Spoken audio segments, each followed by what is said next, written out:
Today's episode is sponsored by Sonos Arc, the premium smart soundbar for TV, movies, music, gaming, and more.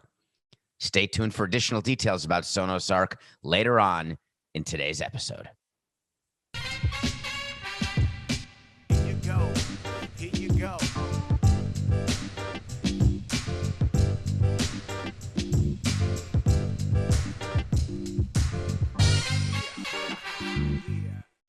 Doctor.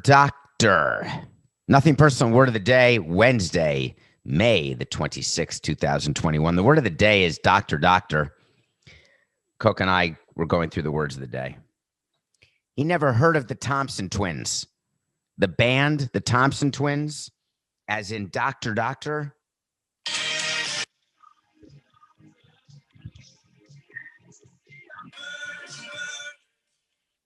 He thought I was talking about an old Robert Palmer song, but I was talking about the Thompson twins. Doctor, can't you see I'm burning?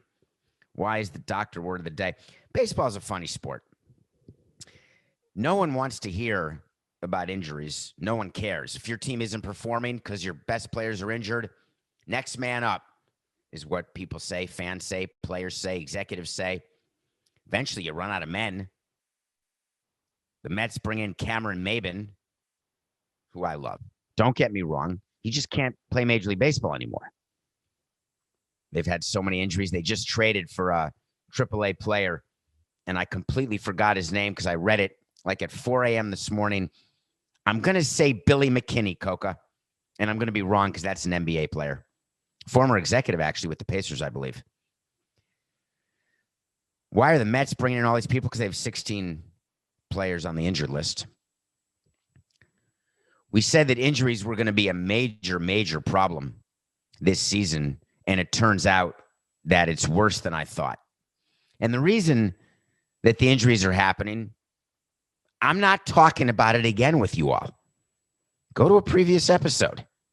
I'm not going to mention the fact that spring training was screwed up. I'm not going to mention the fact that there were 60 games and now there's going to be 162 games. I'm not going to mention the fact that the players wouldn't allow the month delay, which MLB wanted because of COVID, but really it would have been good to have an extra month of rest for players. I'm not going to mention the fact that hitters are trying to hit home runs and pitchers are trying to throw 99. That's not natural to throw 99. It hurts. Have you ever seen a slow-mo picture when they take it? We never got to see these when, you were using the Kodak Instamatic and you had to bring the roll of film to the pharmacy, get it developed, a photography store, a camera store, get it developed and hope you got some good pics. Now they can show you, like when Max Scherzer throws a breaking ball, what his tendon looks like would shock you. And you wonder why they break. Because they do. Shoulders get hurt, soft tissue injuries. Just today, I want to talk about a few injuries, and I want to talk about what doctors are doing and what they're not doing. Doctors' roles with baseball teams are fascinating. Their role is to both be a sounding board for an owner and a president and a GM. What do you think about this? How do you think this player will perform? How long until this player's arm actually falls off? Doctors are used in the clubhouse. They're there after every game. They walk into the training room, check out who's in there. They try to see sort of who they need to see. You have to have a doctor on duty in person. Even if it's a pediatrician, there's got to be a doctor on duty. It's not always an orthopedic surgeon, but it mostly is. So they go into the training room and they look around. They look at the medical reports because everything has to be logged. And then they get a call from me. Hey, doc, how we looking? Everything okay? Speak to the GM because we go to our office after every game and we wait to hear the report from the training room after having gone into the clubhouse right after a game, win or loss. And then you go up to your office and you wait for the call.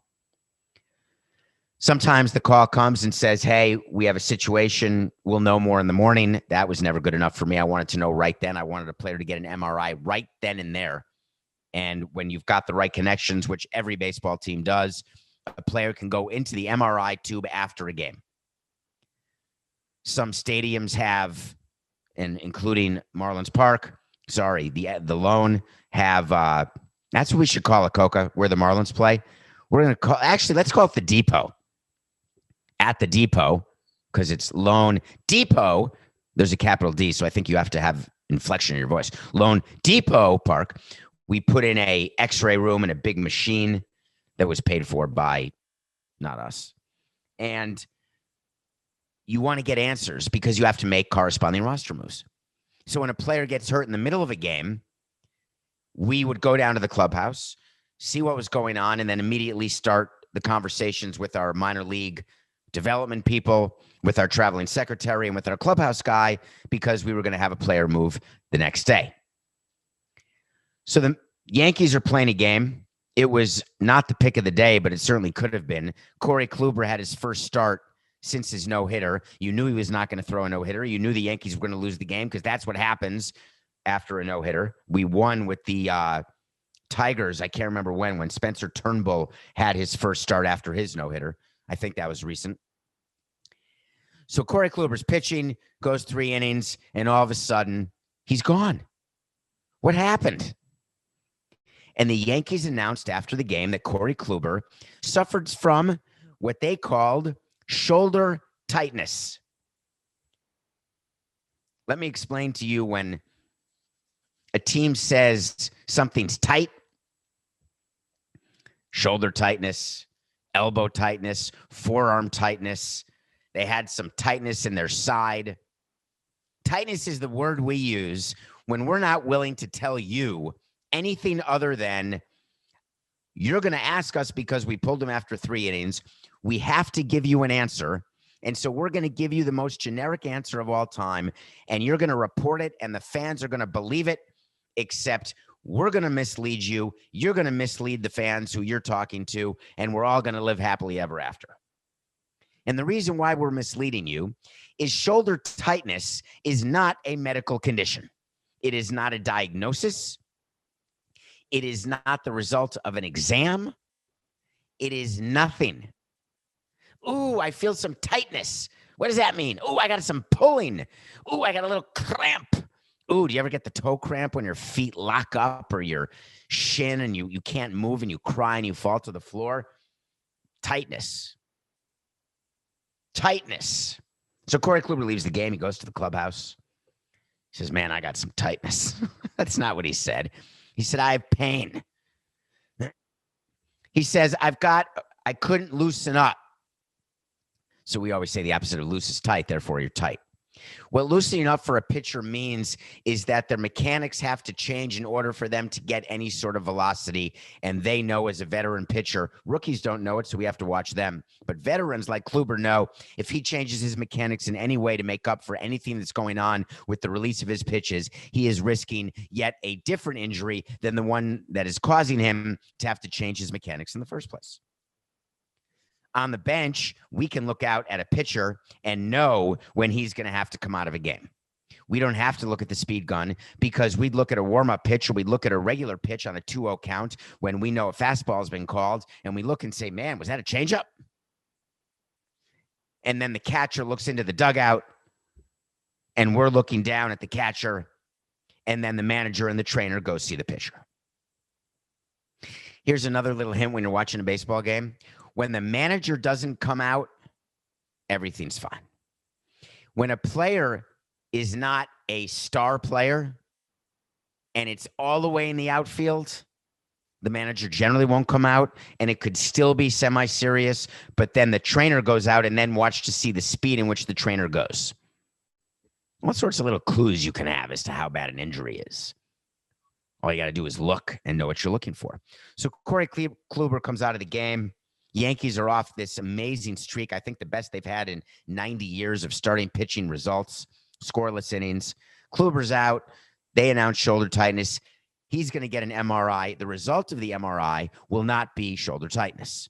It will be he'll need rest. It'll be inflammation. That's a good one. Slight impingement. You could have that. We'll wait to see what that result is.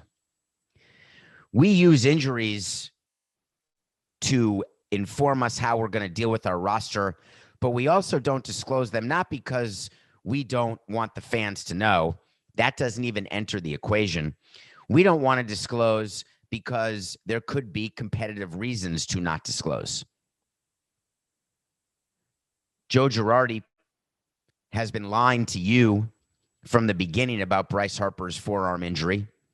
They knew Bryce Harper was going to need an IL stint, but they wanted to wait as long as possible. The worst rule MLB has that leads to the most lying to you is called the retroactive rule. Retroactive means that when the injured list is 10 days, you can put someone on the injured list anytime you want, and you can backdate it to the last time they appeared in a game. I think the rule, Coca, may be up to 5 days of that.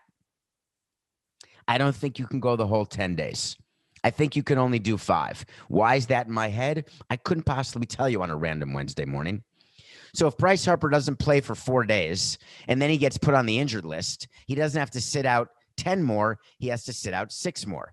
So the only problem with having a player who's on your bench who can't play is that he's unavailable and you're playing what the manager would call as a man short.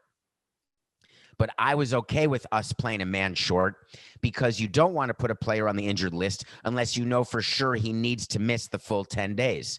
Because when you put a player on the injured list, you then have to bring someone back up to the roster. So the rule is now 3 days, Coca. 3 days of retroactivity is all you can do. Okay. I wonder if it had always been 3 days because I think it had been longer, as I recall back in the day.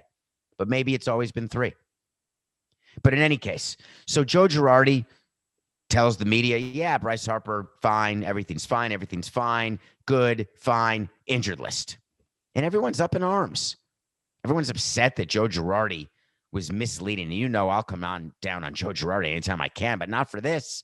Only when it's real. Only when he deserves it. He gets told by his GM, Dave Dombrowski, to say, here's what you're going to say when you meet the media, because after a game, the manager meets with the GM, president often, and the PR guy, and they go over what messages are going to be given to the media following that game. And here's the questions that'll be asked. So in the Phillies case, they would say, hey, it's Joe Girardi. You're going to be asked about Bryce Harper. Why didn't he play? Here's what you're going to say. We were resting him.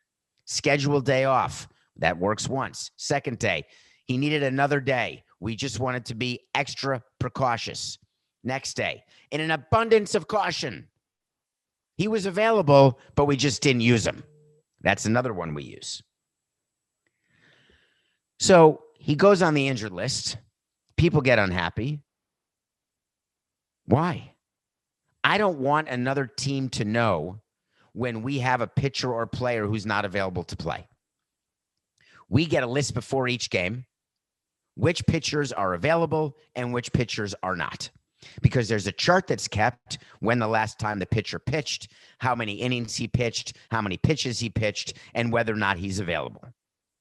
And when a pitcher's not available, the rule to the manager is no matter what, even if it's a 20-inning game, you go to tomorrow's starter, you do not pitch this pitcher, even for a batter. Because when a pitcher comes in for a batter, it still means he's done his warm-up.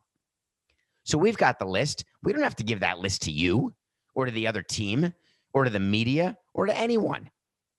And when you're going through your game and the bench coach and the manager are managing the game against you, they've got to prepare for the possibility that your closer is available, even though he's pitched 3 days in a row. You assume he's not available, but when you're making your pinch hitting decisions, when you're making your lineup decisions, when you're making your double switch decisions, you've got to assume there's a chance that your closer can come in, even though I was told before the game the closer's not coming in, but you don't know that.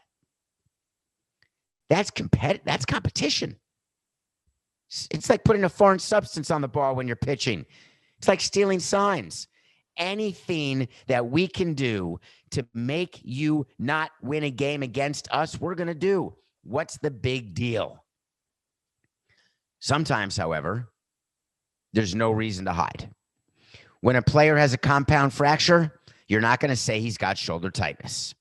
When a player's arm falls off while pitching and he has a displaced bone or a broken bone, you're not going to say he has an oblique situation. He's day to day. Sometimes something happens that you just say, here's what it is. He's going to be out. Good luck. The Mets are doing that with a bunch of their players, saying they're not going to be around till June, etc. But the Mets had a situation yesterday that got a ton of attention with Noah Syndergaard. Noah Syndergaard is on the injured list. Noah Syndergaard had Tommy John.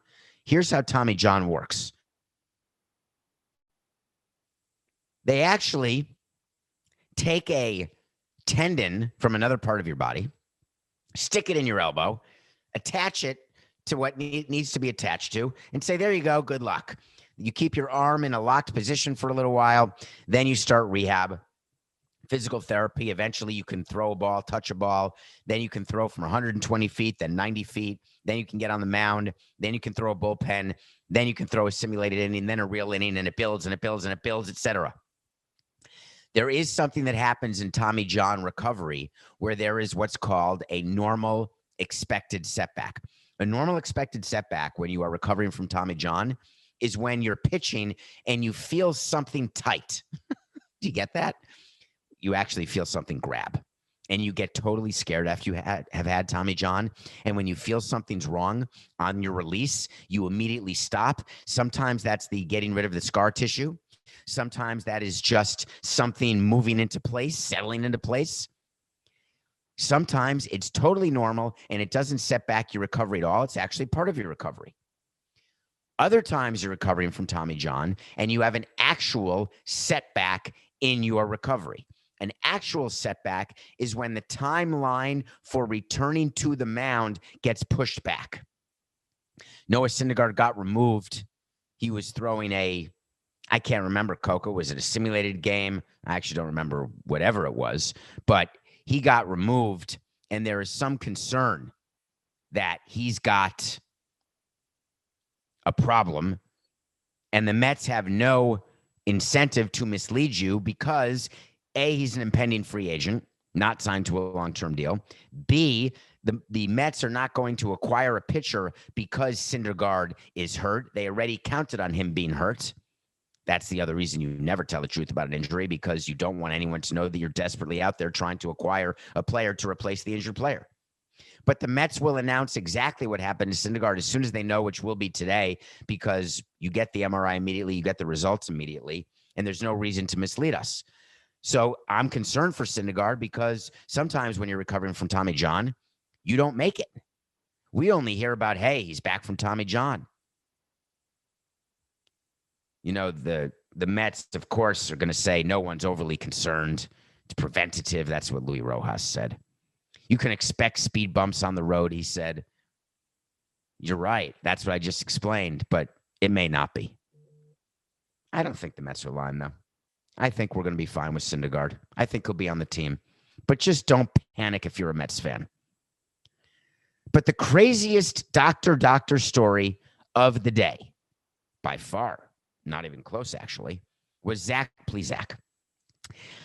I'm so happy I'm not the president of a team, because if I got a call saying that one of my starting rotation pitchers broke his thumb while taking off his jersey, I would have just about lost my crap. I would have gone down to the clubhouse and I would have said there's no possibility that happened, right? What's the real story? Did he punch a wall? Something? Please. It can't be. Did he slice his thumb off while cutting vegetables in the kitchen? It can't be that we're unlucky enough that we have a pitcher who broke his thumb by taking off his jersey, and Tito Francona, the manager of the Indians, said he took it off aggressively, and while ripping off his shirt after giving up 5 runs or something in 3 innings, he ripped it off and his thumb hit his chair. So I'm going to tell you exactly what happened because I've seen it and I've talked about it with major league pitchers. We put a chair in front of every locker, of course. And often when players come out of the game, they sit on the chair, which is in front of their locker. Not everybody gets undressed standing up. Sometimes you sit down, you're tired, you take your jersey off, which is a button jersey. Some guys unbutton only the top 2 buttons and take it over their head. Other guys unbutton all of them and just take it off the way you take off a button-down shirt. Then instead of taking off your pants while you're standing up, you sit down, you bend your leg over your knee, you take off your stirrups and your pants after your spikes come off, but your spikes come off and get put in a place where they get cleaned by the clubbies. But when you're angry because you've had a bad start or you made the last out of the game or you made an error that cost you the game, there are players that come into the clubhouse and they try to hit the ceiling of the dugout. Yes, I'm talking about you, AJ. Or they do something else on their way to the training room, or they beat up something in the equipment room, or they take over the spread in the kitchen and they throw things. All of those things can happen. But what you're not supposed to do under any scenario is violently take off your jersey in the seated position. When you're standing, you can rip your jersey as much as you want. You can rip it over your head. You can rip it off like the Hulk. You can go full Lou Ferrigno. But when you're sitting, the problem is you are in a more constrained position, and that can actually cause an injury. Think about that when you're sitting in a chair right now. Try to rip off your clothes and get them off while sitting, and you are in danger of hitting something. Zach Plesac has a broken thumb because he ripped off his jersey after a bad start. That's got to be upsetting. Indians are playing well, too. I wonder if they missed Lindor. I wonder if the Mets are despondent that Lindor is hitting below the Mendoza line. Anyway, we got to wait to see. Wait to see is when we tell you something's going to happen. Sometimes it does. Sometimes it doesn't.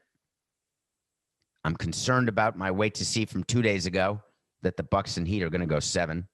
I'm not concerned about the wait to see from yesterday that the Portland and the Las Vegas cities will not be home to the Oakland A's. But my wait to see today, I feel like it's a slam dunker. There was talk that Noah Syndergaard could get back with a month with a J. That was a possibility. Well, guess what? Noah Syndergaard will not return to the Mets until the month starts with A at a minimum. No J's. Sorry, Noah. I know it's recovery, and I know you've got some extra free time. No J's for you. That is the nothing personal wait to see of the day. Noah Syndergaard will not be back until August at minimum, no matter what Louis Rojas told you. It is time to raise the bar, presented by Sonos Arc. Raising the bar is when somebody has a Sonos speaker under their TV. They lift it high over their head and they say, "Can you hear me now? Can you hear me now? Can you hear me now?" Coca has no idea what I'm talking about. Raising the bar, presented by Sonos Arc. That's when somebody's just performing out of their minds. Anyone paying attention to Vladimir Guerrero? That's the same Kluber game last night when Kluber got removed. The Blue Jays beat the Yankees. Vladdy Jr., the guy who lost 75 pounds during the offseason. Vladdy Guerrero, who was struggling last year in the shortened season, panicked. What do? He must stink. Trade him. Get rid of him. He's got 16 home runs. Hit his 16th. He's got one more than Shohei Ohtani. We could have raised the bar with Shohei. There should be an American and National League raising the bar, Coca. Shohei is definitely the American League guy who raised the bar, although his team is sinking. I think they're in last or close to last place. They won last night. They may be a half game out of last. But Guerrero passed him, hit his 16th home run. Do you know that he's hitting 337 right now? Do you know that he is mashing? In 2017, I walked into the clubhouse, into the visiting clubhouse, because the American League that year, National League was the home team, as I recall.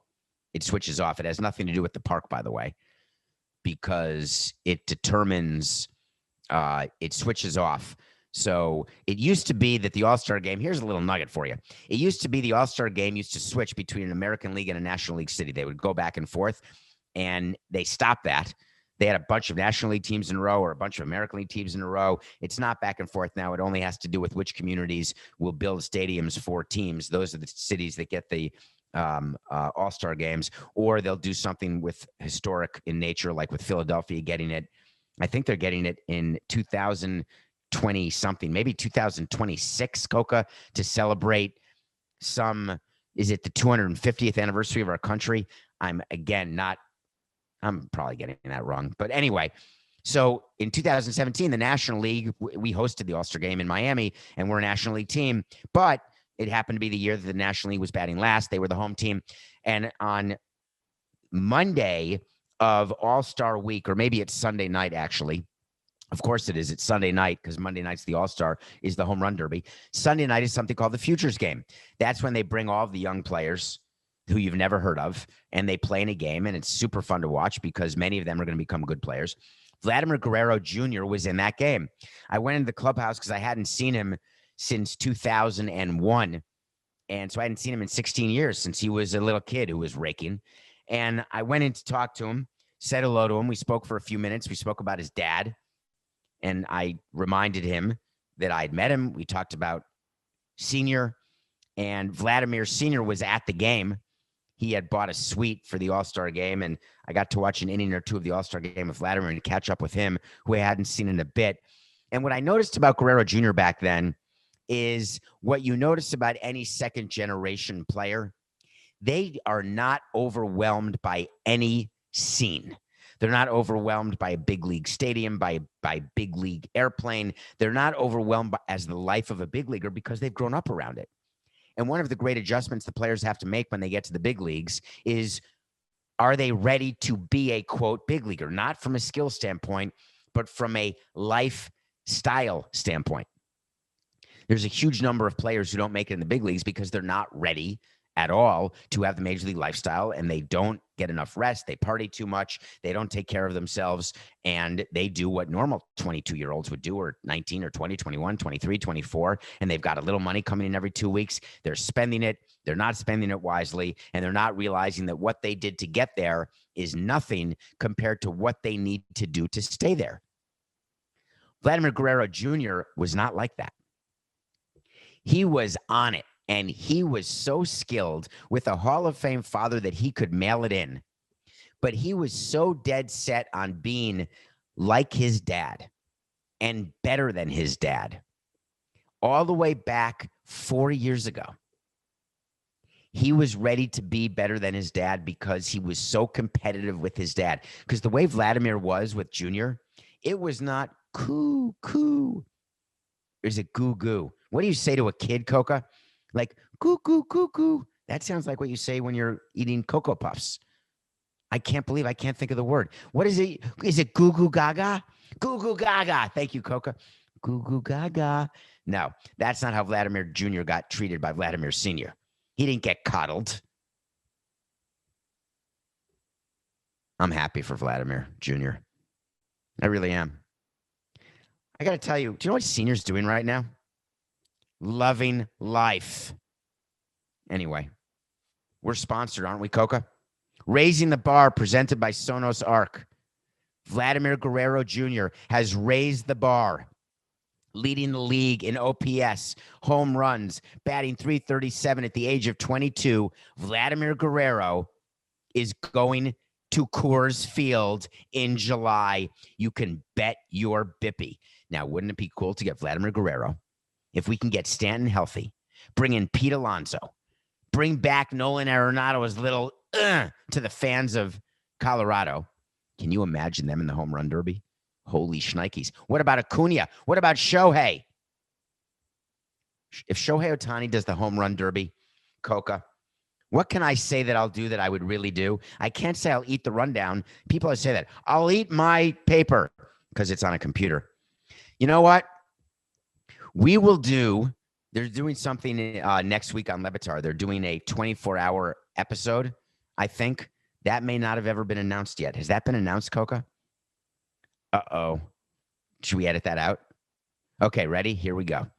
68, 70, 69.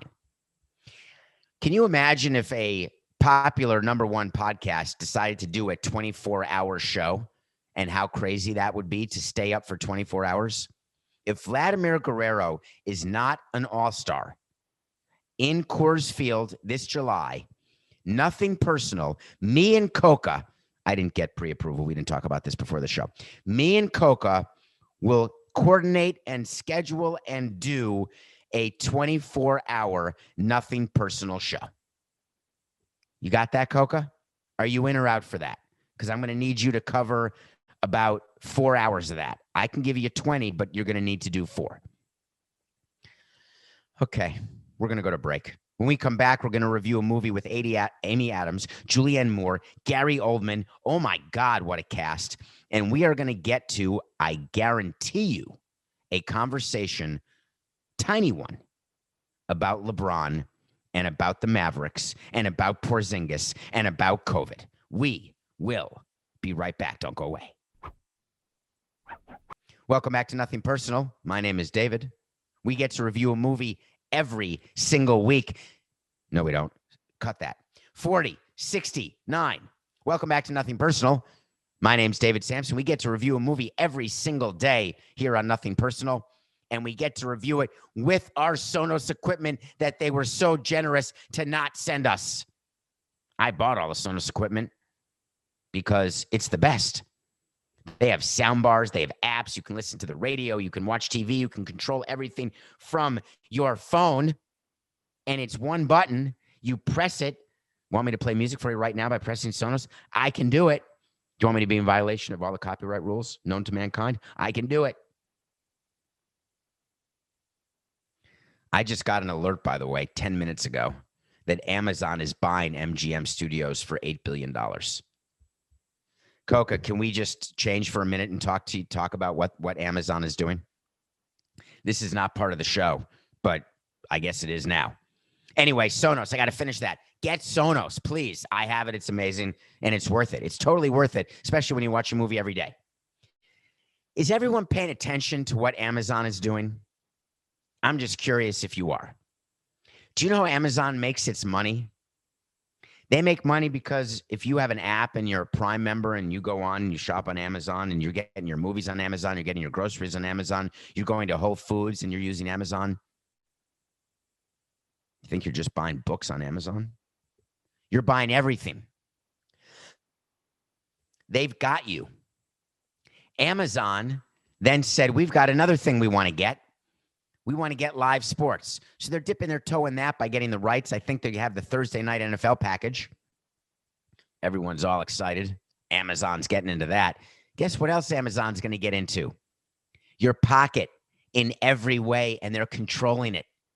Do you know how scary it is to think of what Amazon is actually trying to do and accomplishing by buying up everything? Do you know 10 years from now, it is not unlikely that Amazon will have, forget just Thursday night football, they could have the package. They could get rid of CBS, NBC, ABC. They could buy it all. And it's pocket change. Why? Because of us. Because you get an Amazon package at your door every day. Because you don't want to leave the house. Do you know that this pandemic made it so Amazon can take over the world? And now they just announced they're buying MGM for $8 billion. $8 billion for Amazon. I'm trying to do the math, Coca. How many days does it take them to get $8 billion in revenue? Not from anything other than Amazon Prime and Amazon app. Just curious. Doesn't mean they're paying taxes, by the way. That's a pretty big deal. Their market cap, Coca just whispered to me, is $1.6 trillion. Trillion. That's more than billion. I think hey, does it go thousands, hundreds of thousands, millions, billions, gazillions, and then trillions? I think trillions is one above gazillion, which is one above million. That's a lot of money. By the way, to be fair, Coca, to be fair to Coca, is the producer of Nothing Personal. I shouldn't have looked at my phone during the show, but sometimes I do. If you're watching this on Nothing Personal thing on the Nothing Personal with David Samson YouTube channel, you actually saw because the phone vibrates. And Coca said to me yesterday, don't put the phone near the microphone because I can hear the vibration. But today I did it again. Why am I looking at the phone during the show? Because once in a while something hits, Coca sees it, I see it, and we want to address it right then and there. And today was that example. I mean, that is, just be ready, folks. Mark my words, on May 26th of 21, the behemoth that Amazon has become is going to impact every part of your consumptive life. Everything you buy is going to be controlled by Amazon. Just you wait. How much is 50 grand for Amazon? Oh, I forgot to review the movie. The Woman in the Window. I'm on it, Coca. Totally on it. The Woman in the Window is a new movie with Julianne Moore, Amy Adams, and Gary Oldman. That's a great cast. Gary Oldman's an Academy Award winner. Julianne Moore, remember her from Boogie Nights, among other movies? What about Amy Adams? American Hustle, Enchanted, Hillbilly Elegy. You've seen Amy Adams. Oscar nominee. I think she's an Oscar nominee. So the movie's about a woman with schizophrenia, a movie about a woman who had a loss. Anthony Mackie's in the movie as well. And she doesn't really know the difference between reality and fantasy. And she also has, not schizophrenia, it's called agoraphobia. I was mixing it up with another movie that I watched that I haven't reviewed, which is about schizophrenia, and I can't remember the name, but it will be reviewed because I watched it 2 days ago, and it was good. It's about a kid with schizophrenia. Anyway, she has agoraphobia. She has a fear of going outside. I had that for a while. I was never diagnosed with it because I didn't talk to my therapist about it. Agoraphobia is when you are scared of going outside for whatever reason. A meteor is going to hit you. You're scared of being hit by a car. You're scared of being mugged. You're scared of being attacked. You're scared of dying alone. Whatever the case is, you can't leave the house. And remember Howard Hughes? Howard Hughes had that. And you end up peeing in jars if you ever saw The Aviator. So it's a pretty serious affliction that when you have it is very serious. When it's someone you know, it's really serious. When it's someone you don't know, you say, wow, that's weird. Just get over it. So Amy Adams had it. It's a story about what happens to her and what she does when you have agoraphobia. You end up spying on your neighbors. What happens with the neighbors? What happens when she sees something she doesn't see? It's a mystery. And overall, I'm going to review because a listener, Coca, wants me to give you on a scale of movies how I like them. And I'm not going to do it with bats. I used to do that. It's a 5-bat movie. 5 out of 5 or 5 out of 10. The suggestion made, and I love it, is the number of times during the movie that I looked at my phone. It's called the glance scale. How many glances did I have during the course of that movie? Every review from now on will be given to you on the glance scale. It's from 0 to 10. A 10-glance movie stinks. A 0-glance movie is the best. Do you get it? It's the opposite. You want as few glances as possible. The Woman in the Window is a 6-glance movie. Okay. Thank you. Did you watch the games last night, Coke? Are you tired? I watched them. I was up late. Is it possible that the Lakers and Clippers, who came up with the asinine idea that the Lakers and Clippers were going to go down 0-2? Whose thought was that? Couldn't have been mine, was it? We went 1-1. We're 73-49. Does that mean we were 72-48 after yesterday, Coca? Because we're 73-49, still 24 over. I had the Suns plus 1.5. What? I thought the Lakers would win by 1. I guess there was a chance. The Lakers won on the road. They needed to win on the road. That's a big win. We got a long series ahead of us, anywhere from 5 to 7 games. That's a loss. Do you believe me that Luke is better than Kawhi? Do you believe me that Paul George just isn't a good player? Do you believe me that the Clippers have a problem even with Doc Rivers as the coach? Who he's not. It's now Ty Lue.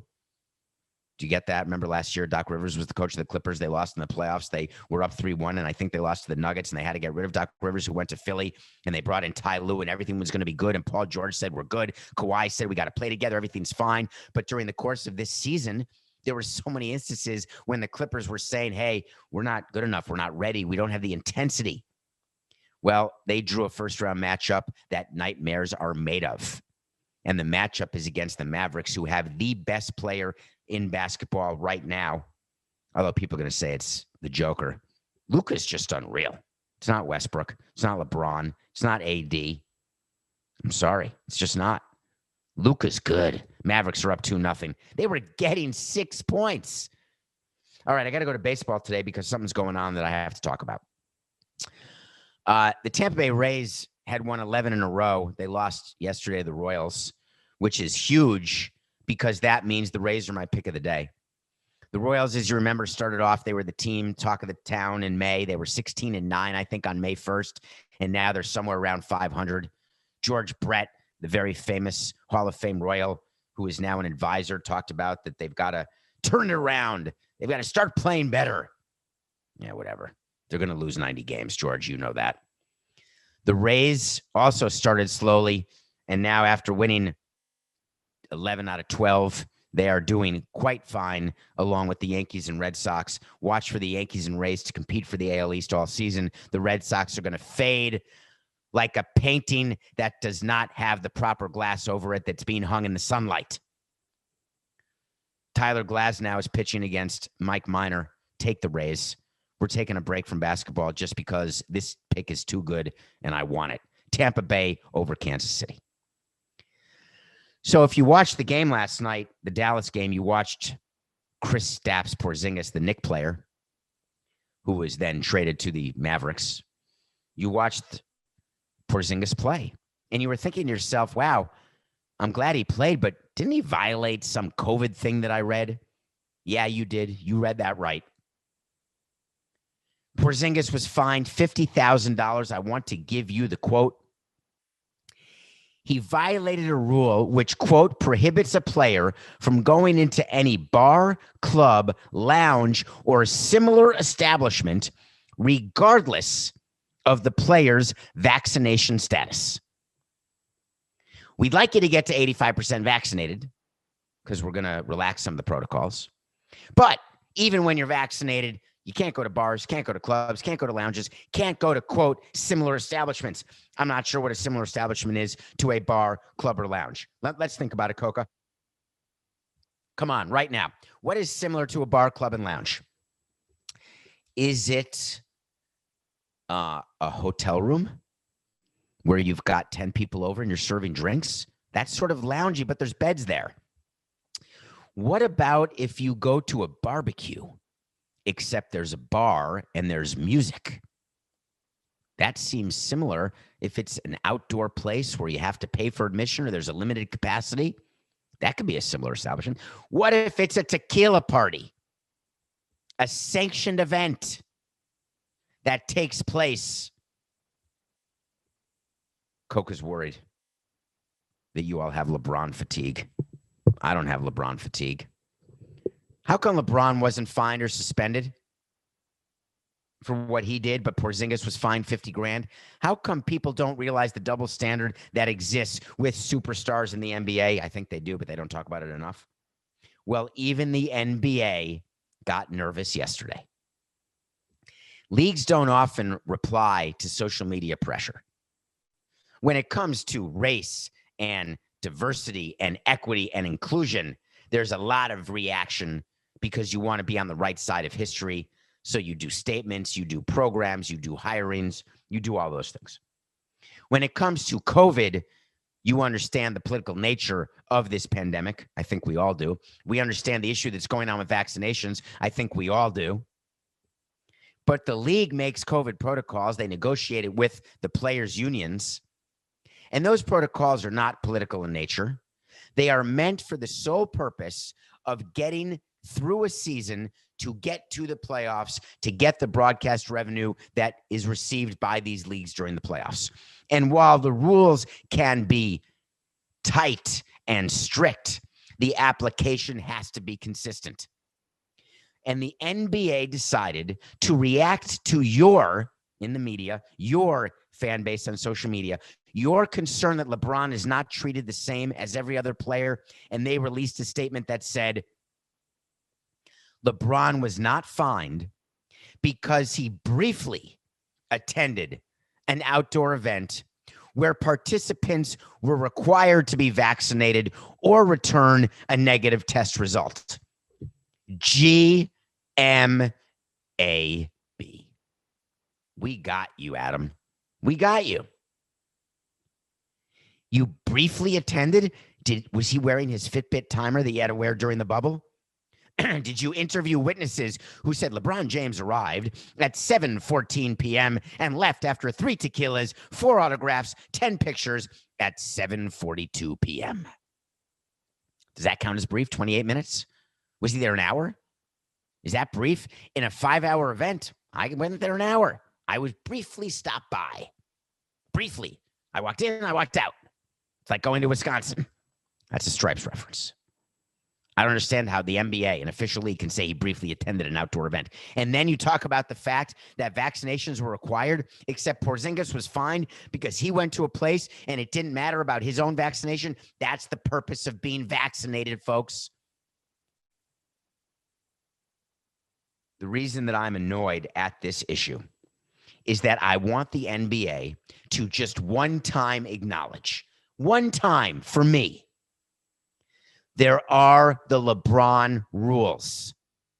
There have to be, because it's just business. Sorry, Mark Cuban and Porzingis. It's nothing personal.